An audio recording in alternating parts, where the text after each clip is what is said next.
方の馬は来た道を引き返し、白く輝ける山々の方へ向かって走っていました。スミヤは、アルベの腕の中で目をつぶっていました。生まれて初めて馬に乗ったのです。地面を蹴る馬の反動が、スミヤをも跳ね上げて何度も転げ落ちそうになりました。その度に、スミヤは、ひゃっと短い悲鳴を上げ、アルベにしがみつきました。馬から上がる熱気のせいか、スミヤは全く寒くはありませんでした。それよりも、馬に慣れてくると、自分が着ている毛皮の臭さが気になりだしました。かすかに汗ばんだせいで、土鬼のような匂いがします。それに比べて、光線の民は少しも汗をかかず、しかも体臭などないのです。それどころか、銀髪からかすかな花の香りすらしました。恐る恐る目を開き、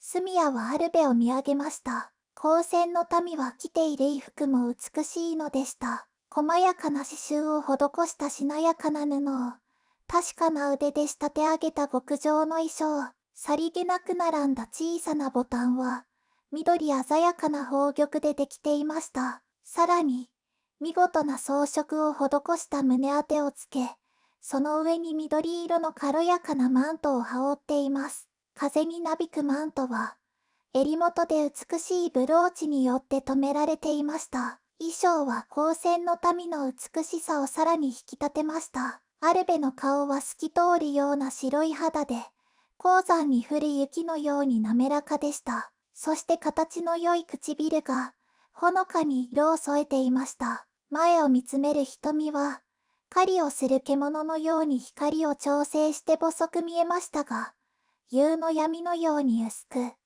しかも深く、宝石のようでした。スミヤは、急に恥ずかしくなりました。あまりにも自分は醜すぎます。強い日差しに焼かれ、荒れた大地に汚された肌は、洗ったところで白くはならず、ザラザラとしていました。唇に色はなく、ささくれだった皮膚に覆われていました。目も痩せこけた棒のような体に不釣り合いに大きくてぎょろりとしています。今まで、こんな惨めな気持ちになったことはありません。なぜなら、村の誰もが似たり寄ったりで、スミヤは自分が醜いことに気がついていなかったのです。やがて馬は、辺りを見渡せるなだらかな丘の上で止まりました。アルベはひらりと馬を降りると、手を差し出して、スミヤを馬から下ろしました。その手も滑らかで、スミヤは手袋をしていても赤切れがわかってしまう自分の手を、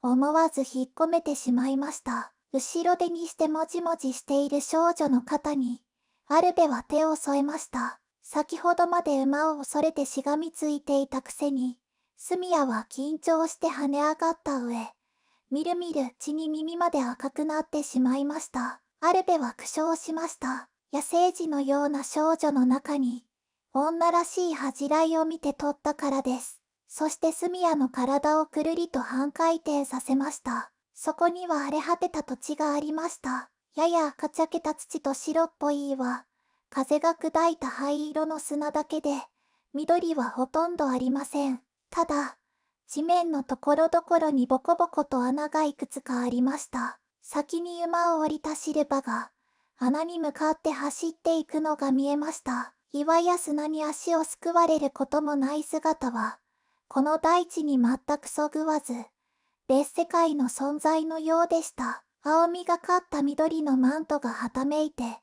一瞬乾いた土地に潤いがもたらされたかのように見えました。スミヤはなぜか切なくなりました。光線の民が住まう土地は、豊かになる。そんな話をどこかで聞いたことがありました。そんな都合のいいことがあるはずはない。夢物語だよと、ばあちゃんが呆れて言っていました。スミヤの世界は、豊かさとはかけ離れていました。そして光線の民の美しさともかけ離れていました。穴は無数にありました。大概は小さな空気穴で、人が出入りできそうな大きさの穴が4、5個あり、かなりの広い範囲にわたっていました。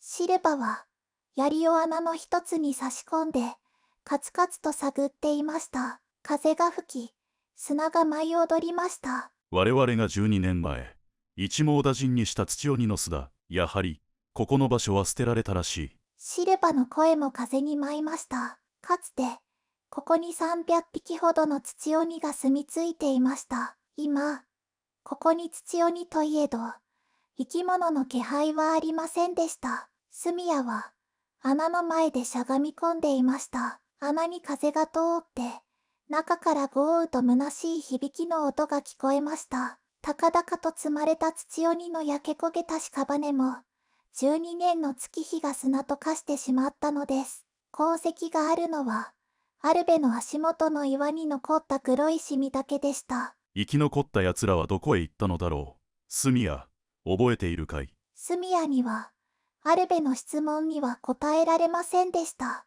なぜなら12年前、住谷はまだ幼すぎたのです。人間は短命です。おそらく住谷はその時、2歳か3歳というところでしょう。その事実に気がついて、シルバが近づきながら言いました。何もかも妄想だった。などということはないだろうな。住谷は激しく頭を振って言いました。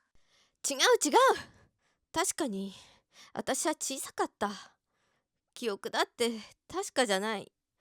でも覚えてるんだ。土鬼どもの叫び声、妹がさらわれていくところ。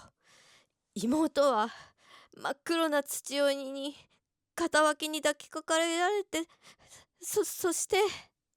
激しく動悸がしました。幼い日に植え付けられた恐ろしい記憶。それは断片的でしたが、住谷の心に暗い影を落としていました。復讐こそが、住谷の願い。いえ、復讐なくして住谷は生きていけませんでした。住谷は自分の喉を押さえて、やっと一言付け加えました。私、あいつらを許さない。その夜は、土鬼の巣穴が見える小高い丘の上での野営となりました。捨てられた土鬼の巣には、まだ何らかの手がかりがあるかもしれません。住谷は天幕で寝てしまいましたが、アルベとシルバは、一晩中見張りを続けていました。天幕に灯っていた明かりが消え、辺りを照らすのは星明かりだけでしたが、光線の民は読めも聞きました。アニシャ、あの子は少しおかしいとは思わないか？槍でカツカツと地面を打ちながら、シルバが言いました。この辺りに、狩るべき土鬼が本当にいるのでしょうか？住谷の村は、本当に襲われたのでしょうか？シルバの瞳の奥には、確かに少女に対する疑惑がうごめいていました。大体、人間は信頼がおけない。アニシャは忘れたわけではあるまい。なぜ我らの母が土鬼の手に落ちたのか。人間どもの裏切りさえなければ。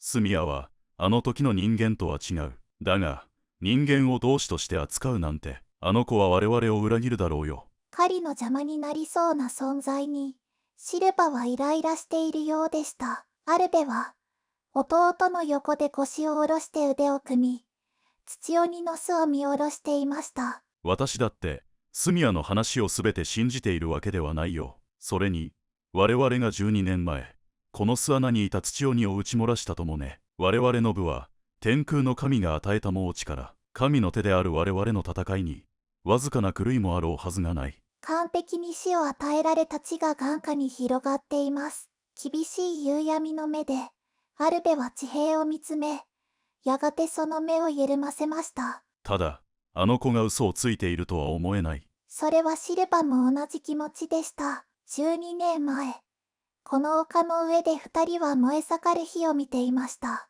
それは、土鬼どもを焼く炎でした。その時と全く変わらない姿、変わらない心で、アルベとシルバは、土鬼の死した住処を夕闇の瞳で見つめていました。